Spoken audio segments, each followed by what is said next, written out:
Good morning, everyone. Welcome to the Winpe Ignite PEVC Career Talk series. We are still admitting people, so we'll give it another minute and then we'll get started.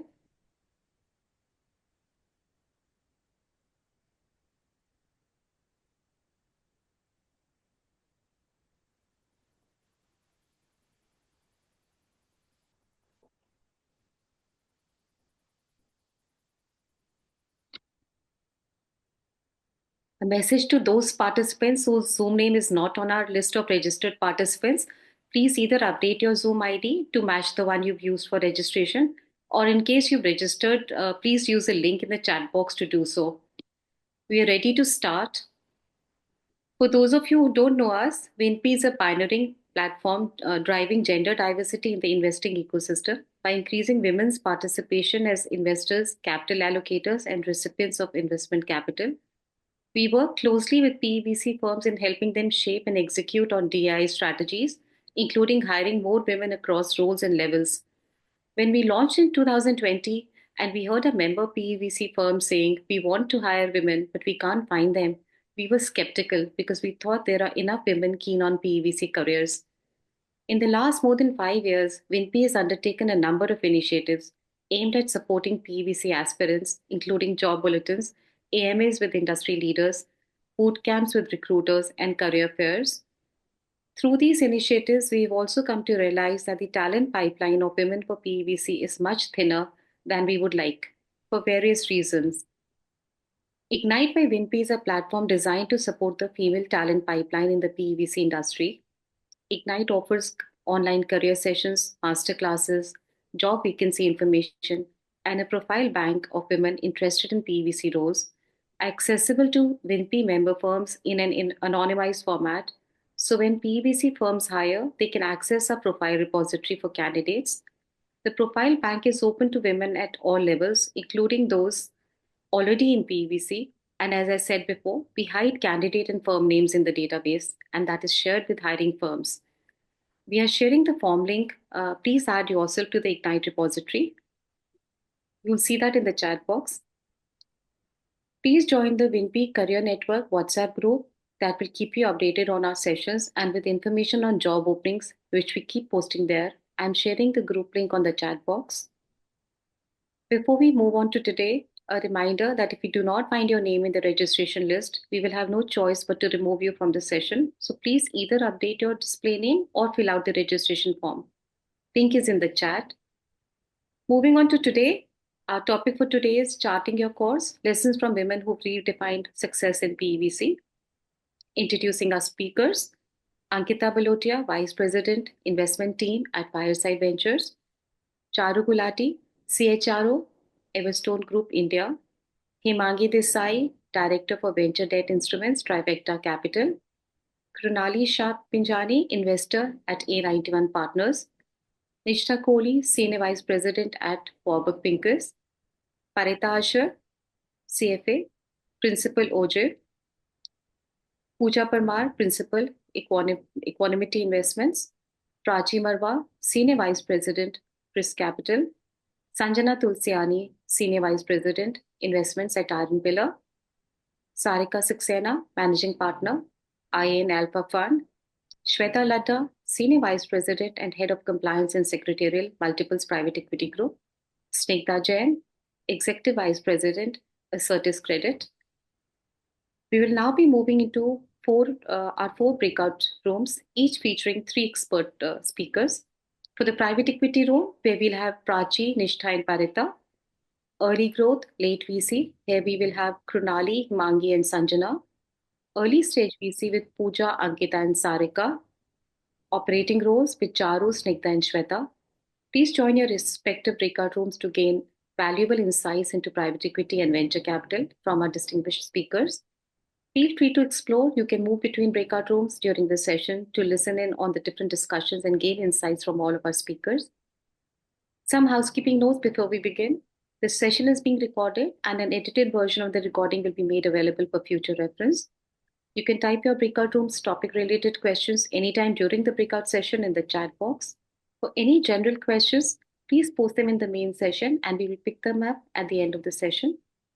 After the breakout session, please come back to the main room for a Q&A round with all the speakers. Without further delay, let's get started. And I'm Prachi Marwah. I'll be moderating the session today. I'll just quickly start by introducing myself. So I'm born and raised in Delhi. Currently, I'm a senior vice president at ChrysCapital in the investments team. I look at the consumer sector. In total, I have about 12 odd years of experience in private equity. So I did my undergrad at LSR. I joined a private equity firm immediately afterwards. So I was there at Baring Private Equity India for 5 years before I left for my MBA in the US at Wharton.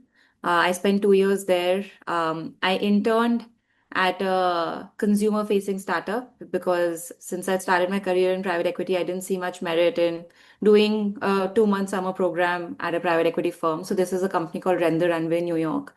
So great experience, but I still figure that I do enjoy the stimulation at a private equity firm, given that you get to look at a lot of different deals, and an operating role wasn't for me. So came back to India, joined ChrysCapital. Been here for about 6 years now, and some of the deals that I have spent time on include Wow Skin Science, Lenskart, which just had its IPO, Theobroma, and the Sleep Company. Maybe over to you, Parita, if you want to go. Sure, Prachi. Thank you.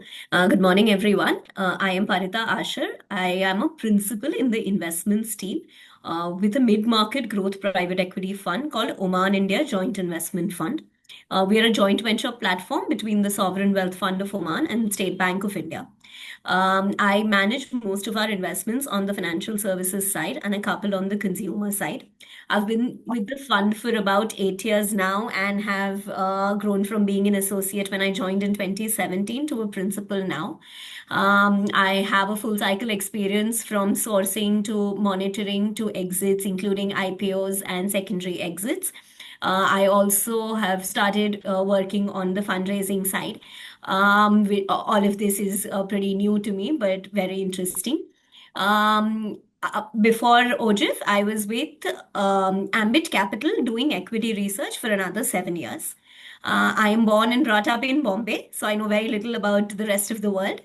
And I'm a CA and a CFA by education. Over to you, Nishtha. Hi guys. Hi, this is Nishtha Kohli. I'm a senior vice president at Warburg Pincus. We are a global private equity fund. I have been with Warburg for now close to 4.5 years. And during my time at Warburg, I spent it across a few sectors. I started off doing a little bit of healthcare and consumer, but last couple of years I have honed in on what is cross-border services. So that includes both IT services and business process outsourcing companies. And I led the last deal in the sector for Warburg, which was Everrise, which was a $1 billion transaction in the space. Before Warburg, I used to be in New York. I was a banker at Credit Suisse, where I spent 6 years. And before that, went to business school at Chicago Booth.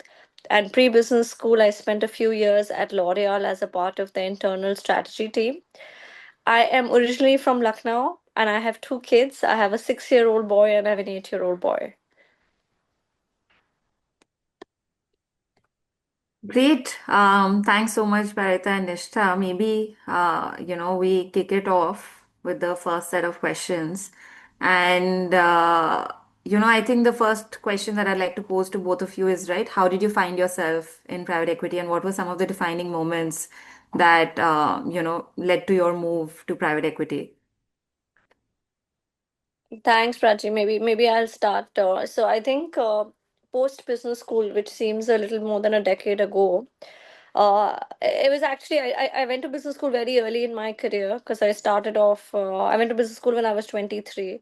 So I think for me, it was a little bit of an extension of undergrad, right? So I think it was the right academic experience to go study in an institute that's more global, meet people from different walks of life, and I would say being a little bit more analytical. I knew I had been on the operational side because my role at L'Oreal was that helping them launch global brands in the Indian market. I knew I wanted to be a little bit more on the transaction side and see different companies in different sectors, and that attracted me to investment banking. And I think more as most people who start from banking, after a couple of years you start feeling that it becomes more revenue generating and sales, and I wanted to have more skin in the game. and get more involved on actually doing the deal and running the deal, which is the part that I enjoy the most in the current role as well. And yeah, so I think after having done that for a little bit, it just made the right sense to move over to the buy side and really, I would say, get to the next level of detail in how we do things. So that's what attracted me to the space. Sounds good. Um, from from my career, I think two or three things that I would like to share is that how I have gone about this approach is every time I keep narrowing the gamut of options that I have to select one and then keep deep diving. So my trajectory has been a little different because I started off with my chartered accountancy. It's rare that people from chartered accountancy actually move into this profession, so maybe I'll share a little bit of that.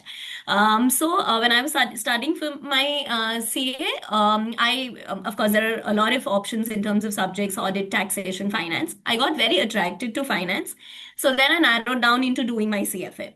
While doing my CFA, then I realized that equity is something that really gets me interested. So then I double dive into the options that I had in equity. Then I got a role with Ambit Capital to do equity research, which I thought was really defining in terms of how one can learn evaluating companies. So I did that for 7 years. Got a lot of learnings in terms of how to do valuations, how to look at companies, how to do promoter interactions, and all of that. And after 7 years, I thought I was ready to move to the buy side because that's like the real work. I had two options. I could have chosen between listed equities and private equity. I felt that my thought process, research, and my interest was more on the long term side, which is typically private equity, which is why I thought of not going the traditional way of moving to a listed equities firm, which could have been a mutual fund or one of the larger insurance companies, etc. But I then thought of moving into private equity, and I think it's been one of the best decisions because any decision which is more thought through, actually, your own stickiness to that is a lot better. So I think that has worked well for me. Great. And and I've attended a lot of forums, and mentorship is something that's very close to my heart. Also curious to hear from both of you that what has been the role of mentors in your career, and how have you gone about, right, seeking mentors, or was it more organic versus, right, actively networking to find people that can guide you through your career and help you make certain decisions. And I'll just give certain, right, at least my perspective here first. I have actually never found a particular mentor to stick with me, and nor have I really found a particular reason to say that I need that to be a female mentor. I've actually found that in my career, some of the men that I've worked with have also been extremely valuable mentors in my life. And I feel like at different points in my time, I've had different people guide me, and that decision was like like at that point in time, it was a decision that changed my life. So at least that is my view. And even at Wharton, we had multiple forums for mentorship, and not gender specific. So therefore, right, my experience at least seems to suggest that you just have to find the person that you click with, that resonates with you the most at the time, and someone who's doing this a bit more organically, right, rather than in a forum where they're basically matched with each other a bit, almost off a list. So any thoughts that you guys have here, and how has your experience been? I can start, Prachi. I would say that I cannot emphasize more the role of mentorship, right? Whether it is through a man or woman becomes less important, because like you rightly said, Prachi, finding women in senior positions in the industries that we operate in is just difficult, right? Not Yeah. many women have made it. So, and I'll start off a little bit of how it was at Credit Suisse, because I was in New York, and that still had a larger team. So you could find women, maybe if not in your direct team, someone in equity research or somebody who was doing capital markets. Uh, And maybe a little bit of my journey, right? When I started off, I was younger, and then I had both of my kids while doing this job. So I found it very valuable to speak to women at that stage of my life, right? Yeah. Because women who were getting in and out of maternity leave, understanding how to balance things, understanding how to actually cover clients, right? As a banker, when you're revenue generating, right? And you're trying to go and you need to be treated as an equal, and you're still on the younger side of things, right? And you're meeting like CEOs of companies who are 70 plus, and you're doing large transactions. How do you command the room, right? Really have a seat at the table so they respect you, not just because of your title or your card, but you as a person, right? What you bring to the table. So I found it very valuable at that stage of my life to have women mentors, because I would say it was much harder to find men who could understand the journey that I was on, right? Like, I think a lot of men have kids, but a Yeah. woman's journey just ends up being different, because biologically, you're going to have children, you're going to go off, you're going to come back, you're going Yeah. to, like, and I've had two kids, so I've done that twice. I would say last 5 years at Warburg, now I think the stage of career and life I'm in, I would say I'm more seeking for people who have really, I would say, become seasoned investors, right? I think really mastering the craft and what we do, right? What we all enjoy and love, and the reason why we are here. So for me, I think and I've been really lucky, and you like rightly said, Prachi. I think I don't think formal mentorship programs, and we have that at Warburg, and I'm sure a lot of the funds have it. It just becomes very difficult to build real relationships, right? To find someone who's invested in you, and a lot of it comes from them seeing potential in you, right? I think that's Yeah. the beauty of these things, is that a lot of us hold back in asking for, let's do a coffee. It doesn't have to be a formal mentorship program, and it doesn't even have to be someone from your firm. It could be anybody you've met. You will be surprised how many cold emails, cold asks for coffee, LinkedIn messages actually do get answered. So I think the informal mentors that I've made at Warburg, and we don't have a lot of women in the fund. We are now getting in through, so we have more junior VPs and associates. But back in the day when I started, I was the senior most woman that they had hired. So there was no potential to find anyone who I could talk to. But I think I've been really lucky to find a lot of men who are very, very supportive and would have hard conversations. So I think I have been really open about putting up those things, right? Like, so it is like, do you really have to do a call at 7:30 in the evening? Because that's my kid's bedtime. And what happens with these kind of mentors is when you have that conversation, I think it makes men more aware, and it makes the workplace more sustainable for not just the women but also the men. So I think those Yeah. are just some of my learnings in this space. Yeah. Parita, any thoughts? Sure. Of course, throughout the journey, have come across several mentors that have kind of defined a lot of my decisions. But I think the most important one that has been for me is the Winpe mentorship program. I was a part of the cohort three, where a very senior industry leader was my mentor. I think many a times mentors happen to be related either because of your organization or because of the college that you come from. I find the Winpe mentorship very different because actually it connects to people who don't know each other most likely, and secondly they have their opinions of the mentor is very independent, because there is see, if there's somebody in your organization, then it happens to be that there is a lot of more context around the conversation, etc. This is, I feel, that this mentorship program is very different because it is a very pure relationship, wherein this is real independent advice from somebody who has probably been through that journey many years back and understands the industry and the situation a lot better than you, and hence is able to guide you with the right context. So I think I would really advocate for anybody who can take this opportunity to make the most of it. I have gained personally a lot from this. That's on the mentorship. Second, I think two things I'll add. One, I think it's easier to find a mentor to begin with. It's hard to keep that connect and to keep that person, stay with you every time you want to go back. So I think two, three things that at least I have done, which I found useful, which I'd like to share, is that whenever somebody gives you advice and then you go and do something about it, keep the mentor in the loop, because he feels that, his what he or she is saying, you're actually implementing, and then keep going and discussing that. That keeps the dialogue on, and also it helps the other person understand you a bit better. Second thing is just generally being in touch helps.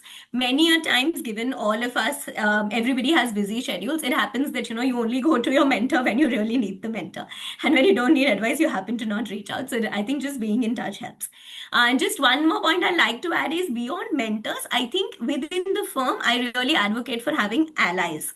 It could be a man, it could be a woman, doesn't matter. It always helps, and not necessarily people in your team or who you directly report to. I think horizontally and vertically having more allies in the firm for yourself really helps you, because somebody else who's supposedly independent to the situation may be able to be a great advocate for you. So I think these two, Absolutely. three tips is what I'd like to share. Yeah, especially on that allies point, I do want to add. So when I joined ChrysCapital, I'd covered consumer in my previous private equity stint. So I continued to cover consumer, but it so happened that consumer was not a big focus area for ChrysCapital at the time. And, so it was a real uphill struggle to get deals done, to push things through IC. And I think at the time I realized that it's not something that I want to reflect in my deal activities. So I actively worked with every sector team at ChrysCapital. So there's not a single sector lead that I haven't worked with. And that effort that I put in helped me, of course, right, get a diversity of exposure outside of consumer as well, but also build lots of allies within the firm. Because, once you worked with people and actively volunteered to, right, be a part of their deals, I think that initial effort, is something that will reap rewards even later as well. And that's why, right, at least in my personal experience, I've always found mentorship to be a lot more meaningful when it's coming from people that have worked with you, that are in the same ecosystem as you. The one thing that I feel that I still lacked, right, was when I went on maternity leave. Unfortunately, right, the senior level of folks, women in private equity, I think at the time that when they went on maternity leave, it was not a 6 month maternity leave, right? So nobody had that context of a 6 month too long.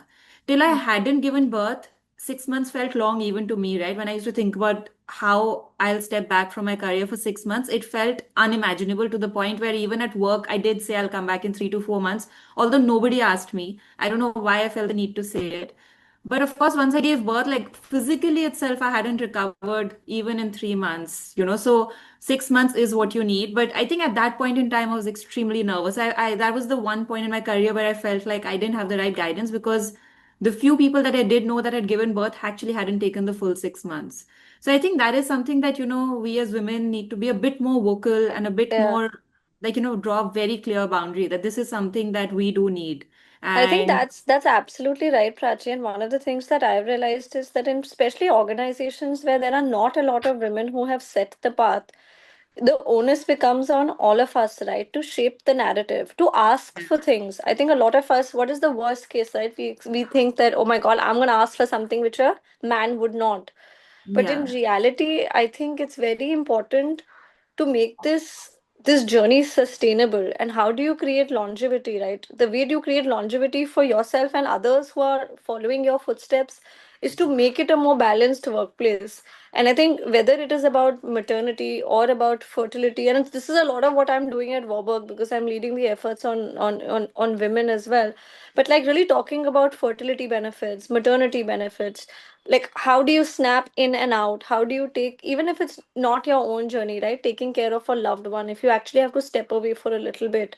I think transitions are probably in my kind of journey have been the trickiest part, where I've seen women drop out, because it's just so very difficult, right, to have a nursing child, being able to travel and do this job.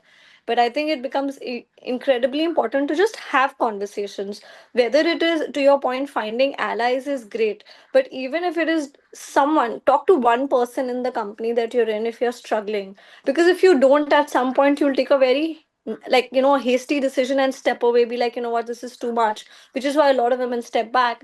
But I encourage everybody is like, if you're going through something at your current job and you're not happy and you're struggling with, especially your personal life, right? Which is whether it's your children, your husband, your partner, your parents, whatever that may be, have a conversation with at least one person. You will not realize what a big difference that makes. And who knows, like, who is listening, right? Even if you're not able to institute change then, over a period of time, I've seen organizations evolve. As women Yeah, evolve, the organization evolves with you. So that's my only thing. It's just don't hold back. Like, nobody fires women because they have like kids or they step away. And the yeah, minute you come back, your deal is gonna be back, your work is gonna come back, nothing stops, everything remains the same. So take the time when you need it. That's just me, absolutely. me at 36, me at 25 was exactly what Prachi was saying. Yeah, no, absolutely. I think while nobody said anything, my anxiety levels were at an unprecedented peak through my pregnancy because I was also up for promotion Yeah, in the same year when I knew I would be in the middle of my maternity leave. And I had exceeded all my KRAs within, right? I don't know, the 6 months of that financial year. I'd already exceeded my yeah, KRAs, and there was no reason why I shouldn't have been promoted. And but I still felt the need, right? Every month and a half, I would do a check-in, like yeah, to a point where I was almost threatening them that I better get promoted. I've exceeded all my KRAs. I've always been on track, but I feel maybe I didn't need to do that. I think at some level, it is also like sense of self-belief that we need to carry with ourselves, yeah. right? All through our career, and just be able to demand certain things if we deserve them. No, absolutely. But maybe, right, just switching gears, of course, while the number of women in private equity continue to increase, I don't know if it's because I'm a woman in private equity, but I feel like 90% of the applicants that reach out directly to me are women. So maybe it's self-selection there, but I do feel like that funnel is growing.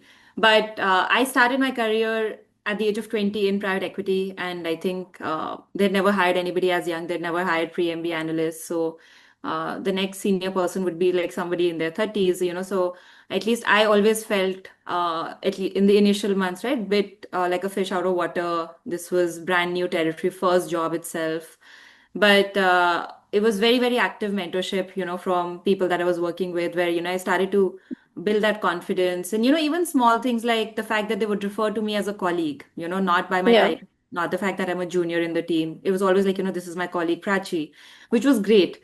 And I think that's what helped me grow my confidence and be very comfortable to speak with the CEOs, senior bankers, whoever that may be, right, in a room, like very Yeah. often. I remember it was I was part of the Curatio. Curatio was a portfolio company at ChrysCapital, which was later sold to Torrent.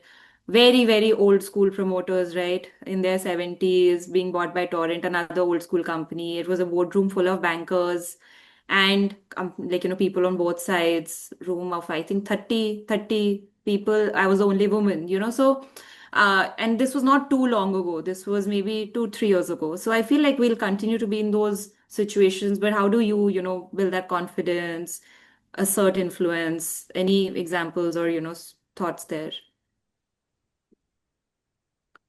Yeah. Maybe Parita, do you want to start or No, no, please go ahead.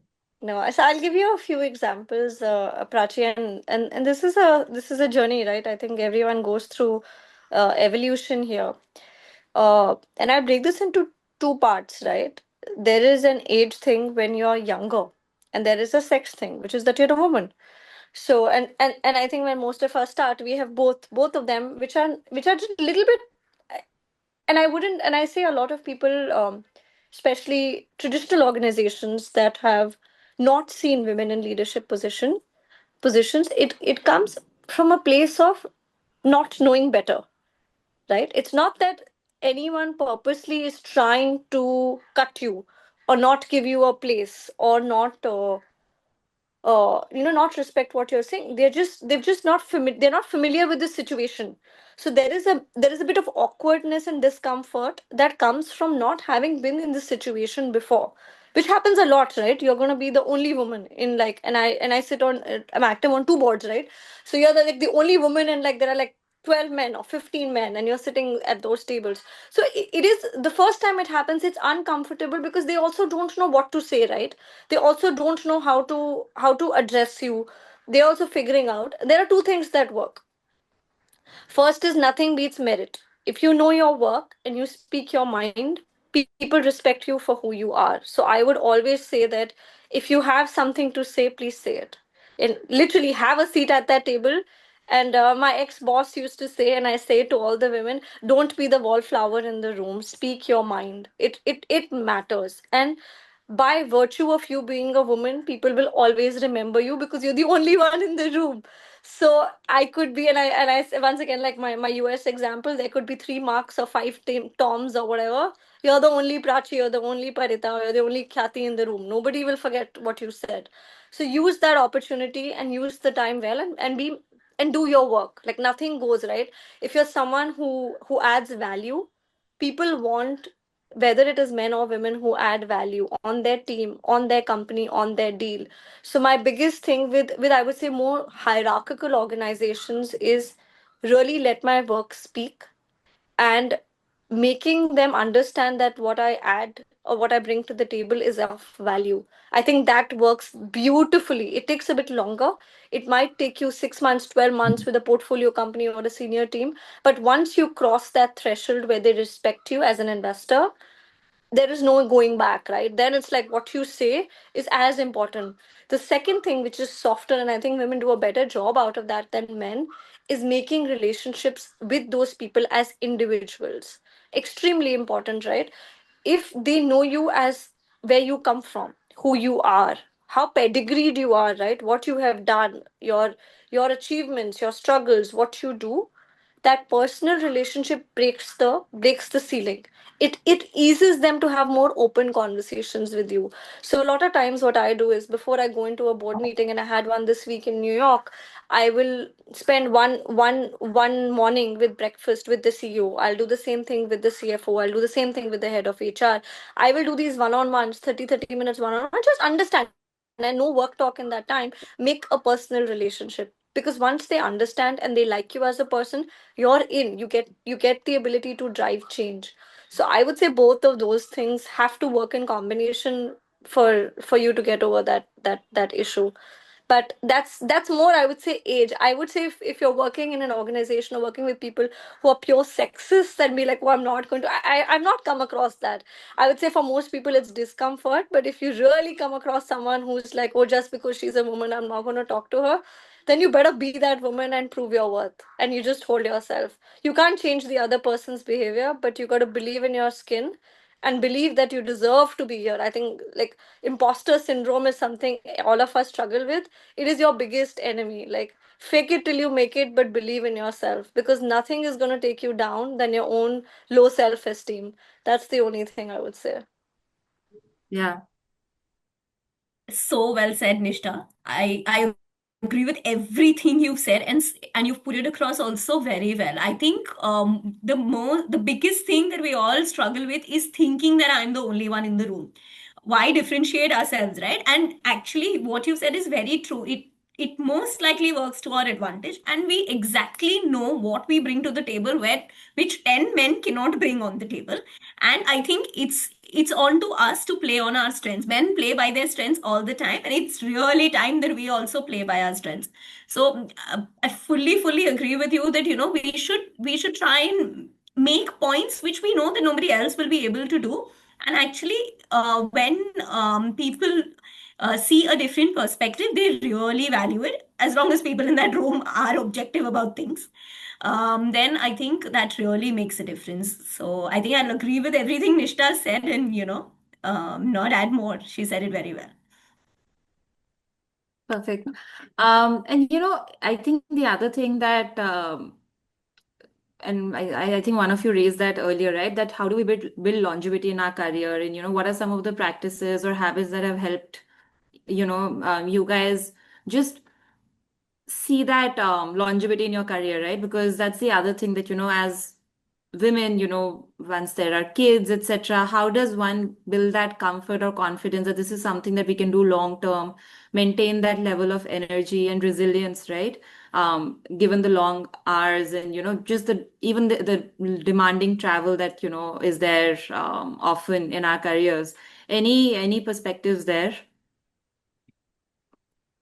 Maybe I'll add a few. Oh, Uh, Parita, that right? It's a question that I'm already being asked. Even if that's not something I asked myself, it's a question that I get asked right now as I do interviews for play schools. That how do you expect to balance your work with, your child, and how would you contribute to the school, and would you be available for school activities? So it's honestly not something that I was asking myself, but definitely a question that's being asked to me. Yeah, I really wonder why people ask this question. But honestly, I think having a great ecosystem back home is a game changer. As long as we are in our minds sorted, I'm sure all of us have the confidence to answer it in the right way. What it is important for us to be confident about our support system and what we know that we've solved for back at home to go and do what it needs at the organization. I think that's one. Second is just broadly, we all have been in those situations where there is a day when we think that okay, this is not working, this is this. I think we should all just not take a decision definitely on that day or in that week, and I think time heals everything. So just being patient about the situation and managing the mind is a very valuable skill especially in our business, because things and situations can be very taxing. There is a day when nobody is actually getting the point, and you know that your point is so important. Neither the portfolio company gets the point, the CEO is not getting the point, somebody senior in your firm is not getting the point, and you're like, how? And this is not worth it, is what you think. But then I think just thinking that through, being at it, if today they've not got it, and you're sure about your thoughts, be at it, say that again when you get an opportunity. And I think timing of everything you do is very important. So if you think that today something has not gone through, see why it didn't, reflect back and find a better opportunity to put your point forward. And then I'm sure the response will be different or better. So I think managing the mind and timing things, I've really benefited from those two things. Yeah, Yeah. that was very well said, Parita. I'll just add maybe one or two more things, right? I would say the first thing is don't over plan it. And I think the reason I say this, I've had so many conversations with young women who are in their 20s who start wondering about, who are not engaged, not married, not planning to have kids, who are so worried of how they would do the job when they have kids. Uh, and maybe sounds like an old person's view, but like life is not going to go the way you have planned it in your head. So don't over plan and over engineer and solve problems that don't exist today. When you get married, when you have children, you will figure it out. So my first thing is like, and if you ask me today, right, I actually don't plan. I don't have any life plans beyond 12 to 24 months. And that is just because my kids are in school. So I have to plan 12 months to know which region I'm going to be in. But 12 to 24 months is most, I would say 12 months is probably more accurate. I don't have any long term like plans and things, because this is just the recipe of disappointment and anxiety, right? Like, don't plan, you can't plan it. Like, if someone would have told me in my 20s is like, oh, you're going to go to the US, you're going to live there 10 years, you're going to do finance, you're going to have two children, you're going to move halfway back, like it's just overwhelming, right? So don't plan for it. You never know, when it comes you'll figure it out. You're smart. The second thing, and I think Parita alluded to it, is surround yourself with your cheerleaders. I stress this enough, is I cannot stress this enough actually. Finding the right partner or friends or people who support you when you're low and tell you that, listen, you're gonna make it. People who support you and get you through the parts where you don't believe in yourself. And I've had so many in my career, right? Like, when you're having a bad day, the last thing you want to come back home to is like, haha, chhod de, nahi hoga. Like, that's the worst thing. You can surround yourself, find yourself people who are driven, who are committed, who are ambitious. Really do, because that will take you forward. If you surround yourself with people who have low motivation, who are not looking to achieve the same things that you are, they will take you back over a period of time. So I do think surrounding yourself with the right friends, the right people and partners is incredibly important. And with that cheerleader concept is that finding a support system, right? The benefit of being in a labor surplus economy is that you all will be able to afford to outsource things that you don't have time for. So, and I always say this, the day, and I think it was maybe Oprah, one of them said, the days I'm great at work, I'm terrible at my job. Absolutely, when I'm on a deal, I have probably missed three things in my kids' school, but I will make up for it. So I will not balance it in a week. Every week it is not 50-50, but over 1 month, 3 months, 6 months, it does balance itself out, right? You will do sometimes more at home, sometimes more at work, and you will figure out that balance. That's the second part. And the last thing is this too shall pass. Like, don't overthink it. Like, so many of us take wrong decisions.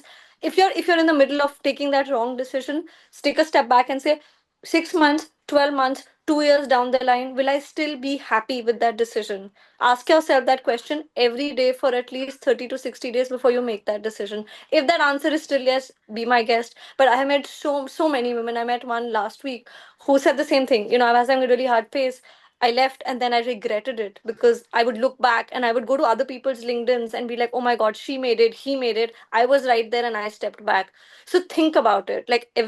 Never take, I think Parita said, never take a decision hastily because, guys, these are really On a hard bad jobs day. to get. Yeah. If you get in, hold on to your seat till you know what you want to do. This might not be something you want to do, absolutely okay, but make sure it's a thought through decision that is not basis anybody else's view of you, right? Just because somebody doesn't value you doesn't mean that you need to step back. Like, people change, people leave, organizations evolve. So don't let go of a seat if you have it, unless this is something that you really want to. But maybe those are a few perspectives from my side. Yeah, no, 100% echo that view, right? And I think the one simple thing I would add is it only gets better as you get more senior, as some things become second nature, everything that was freaking you out as like, oh my God, I'm not understanding this. So many things become second nature. You could do it in your sleep and, just you'll be able to delegate so much. And I feel like, we recently had an exit from our own team and because she was just like this is too much work, I'm not able to manage it. I think that was my only advice, that you are letting go of all the hard work that you've put in already, and you're not reaping the rewards of it by staying on. But of course, right, if there's a very clear clarity of thought, then of course feel free to make that switch. But taking it on a bad day or going through a rough patch and calling it quits is something that all of us have like come close to. But it's something to really think over, because Nishtha rightly said it. I mean, there are such few opportunities, and it's very hard to get a toehold back into the industry once you've quit it. And I do feel, right, while I'm a very new mother, there will be bad days. Like, for example, the last week I was traveling back to back. I didn't see my son for like 6 days at a stretch. And my husband was traveling at the same time, and it was such a busy week. I didn't even know where he was. Like, he had mentioned it to me, but I'd completely forgotten where he was. And every time I'd speak to him, I'd try to indirectly find out where he is by asking about the meeting, because I didn't want to tell him I've forgotten where he is. But that's how, like, sometimes you'll have a really, really busy patch. The other thing on the over planning point, I want to, share like a funny anecdote. So when I was at LSR, I had two offers. One was at Bearing Private Equity, and another was as in a sales and marketing role at a global FMCG firm. And my dad, in his like, wisdom, told me, ki, sales and marketing sounds like a tough job. You'll have to travel a lot. And you take this one, this private equity role, because I mean, at the age of 20, and my dad himself was had worked in an FMCG company his whole life. So he just figured from his limited experience and limited, right, judgment, that this private equity firm sounds like an easier or at least a cushy corporate job. Like, little did he know, right? He just figured that you just have to go to office, do some like analysis. It's a desk job. This sounds like something that you can do long term. But that's what I mean. Like, this felt like an informed decision at the time for all the wrong reasons. While I'm very happy with the decision I made, it's not like I made it with the right data points or even with the right guidance. So sometimes you just can't plan it. I'm very happy where I ended up. But it's not like it was with the right information. So, So, as Nishtha rightly said, you can't plan your whole life. You really have to take it as it comes and mostly try to find the humor in it. Yeah, and last thing, Prachi, is like don't live somebody else's life. Yeah, there is enough info. People will ask you. The expectation of this world never ends. Yeah, the kind of mother, the kind of daughter, the kind of wife, you do you. Whatever the balance is that you can do to the best of your ability, you'll always feel you're not doing enough. Like I don't think any of us never feel it. Tina, my panel is back. All right. I can see them in the room. Thank you so much, everyone. I would request our speakers and the participants to share any takeaways or insights from today's session that they would like to share, please.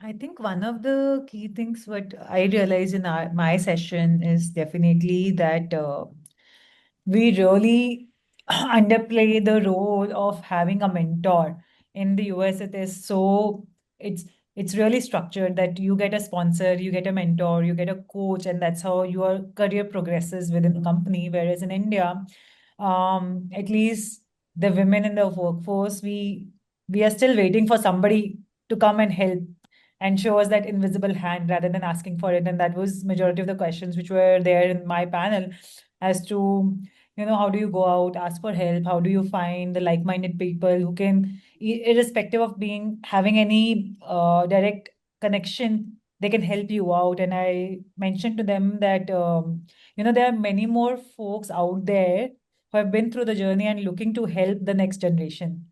And all you need to do is reach out. Once you reach out, you will be surprised as to how much help is out there available that you can avail.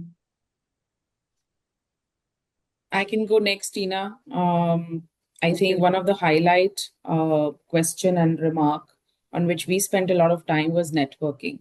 How important networking is in times today. How do you leave an impact through various channels of networking? And we spoke about various channels of networking that exist today. Winpe has become, that channel today for a lot of aspiring women who are wanting to build careers. But it is a continuous. You can't just network once and leave it at that. It's like a sales journey in the traditional age of how salesmen would just hound you all the time. You have to do this for yourself to be well networked and be relevant at all points in time with everyone. Completely agree on that, Charu. Would anybody else like to add here? I just want to say, Tina, we needed more time. Point taken, Charu. We plan longer sessions the next time.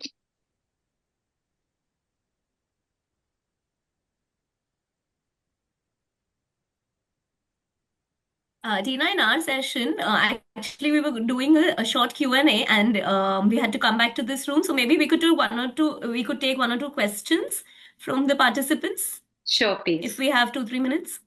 Yes, please. Any of the participants have any questions, please put them in the chat box. Yeah, I think sorry for interrupting. I just thought it'd be much easier for me to ask a question rather than put it in the chat box. This is my first WinP session, and I'm so glad I got to have such panelists. But my one question from the session point of view was that is this session more directed towards people who have already established themselves in this career, or is it like we'll also have sessions for people who are trying to break through into this? Like, because I'm a student, so most of the things that were discussed were a bit I mean, they were more for discussions for people who are already in this field. So I just wanted to know how the sessions are going to be structured, and is it more for people who are already working, or will it also be for people who are trying to, get an idea of how things work and how they can break into this industry? Hiranmay, let me answer this for you. So we have these sessions happening on a regular basis. This session was more for women who are early on in their career in PEVC, but we do have sessions which talk about various roles in PEVC. How do you enter the PEVC roles? So the last one was around that. I would suggest that you could go to the Winpe YouTube channel. All of the sessions are recorded, and you would have access to the previous ones there as well. Okay, yeah, thank you. Tina, I can take a question on the chat which has And I come up. just wanted to add to what Tina said. See, while we might say that the speakers today are women who are in PVC, I think some of their life lessons and some of the decisions they have taken in their professional journeys, uh, those are things that can be applied to any sector. Like when you're talking about leveraging mentors, when you're talking about how you take your decisions, how do you choose your next path, those are things that are replicable. So yes, we do have specific sections and specific topics. I think once a quarter, focused on how you enter PVC. I think some of these are applicable across sectors. Nupur, I'd also like actually to ask related a to your question. Nupur, related to your point, there's a question on the chat by Ayushi who says, "Are we open to? Is the PVC world open to hiring ex-founders?" Of course. I mean, the answer is yes. If there is a relevant skill set that exists to join, particularly a PE or a VC team, but the Ps and the VCs are always investing in companies for which we always look at people who are ready to take on any CXO role or any mid-level role, depending upon the skill set you bring in. There's nothing like you can't do if you have the relevant skill set, is my short answer to that. Thank you, Charu. I'd love to go and ask a question to all our mentors. Just driving from your personal journeys, if you could shed some lights on, what kind of skill sets are sought after for early fresh graduates looking for PVC careers, and any recommendations for someone like me. I'm a fresh graduate from UCL from London. So what kind of skills are you looking for in your analyst associates, in terms of both soft and hard skills?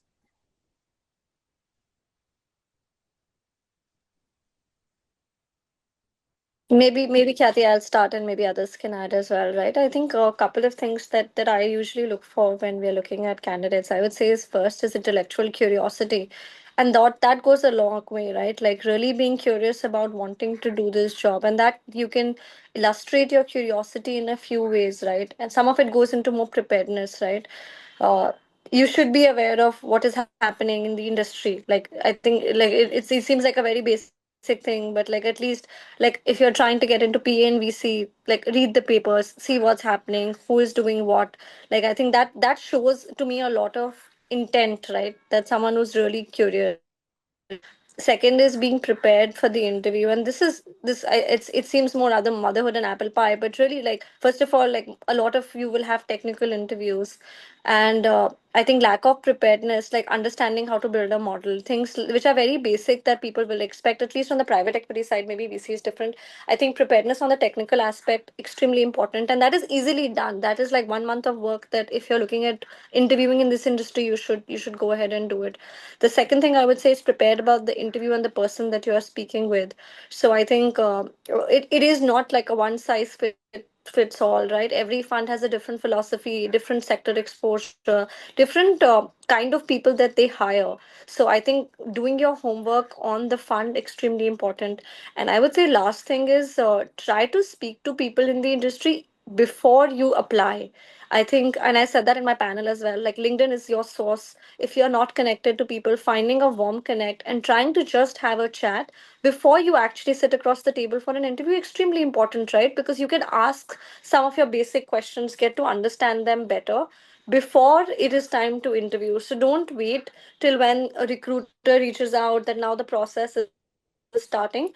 Use the time when someone is not recruiting to get to know them, have a coffee, understand the job, and then you can self-select yourself also, right? What is it that you like, which fund you like, what is the kind of work that you would do. I would say these are some of the things that we look at.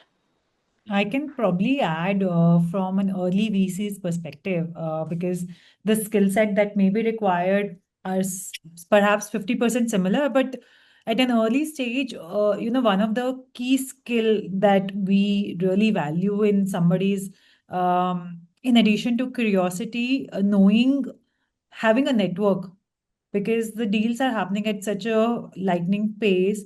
uh, being a, being able to build those networks quickly, understanding where the industry is moving, not just that, because this industry is, at least the early stages, wherein there is flavor of the season every 3 to 4 months. Sometimes it's AI, sometimes it's blockchain, sometimes it's consumer brand, sometimes it's consumer tech, and it keeps changing and it comes in waves. So if you're able to pick the right space and be able to build the right network to say, okay, what's picking up, where others are investing, because many a times deals don't even come to you. Like, the founder does not reach out to you. If it's a good founder, many people would have reached out to that founder before him coming to the market. So understanding who are those folks who are building, I would just say that adds a lot of value. And that's one, the ability to hustle, build the network fast, is something we really value when we hire at an associate's. If I can just build on to the responses given by Ankita Sure. and Nishtha. Khyati, I'm assuming you're an undergrad. Let me just give you some hard reality as well. While all of it is 100% true, the fact is it's very, very hard to get into the PEVC world if you don't have an experience. There are very few PE firms that give opportunity to undergrads for a 2-year management trainee or a pre-MBA sort of candidates to come in for a period of time. And then most students or most candidates or most employees, after having done 2 years, they uh, go out and do the MBA, or their stint gets over in 2 years, depending upon the organization's policy. So it's hard, but whatever has been pointed out by saying, be aware of which are these firms that have the 2-year program, which are the industries that you like, and which are the industries, therefore, are being leveraged in a particular PVC is very, very important. Otherwise, I'll be very honest, there are only a bunch of firms in our country that exist as PVCs, and there are thousands of students wanting to be aspiring to be a part of this industry. It is a competitive space. Right.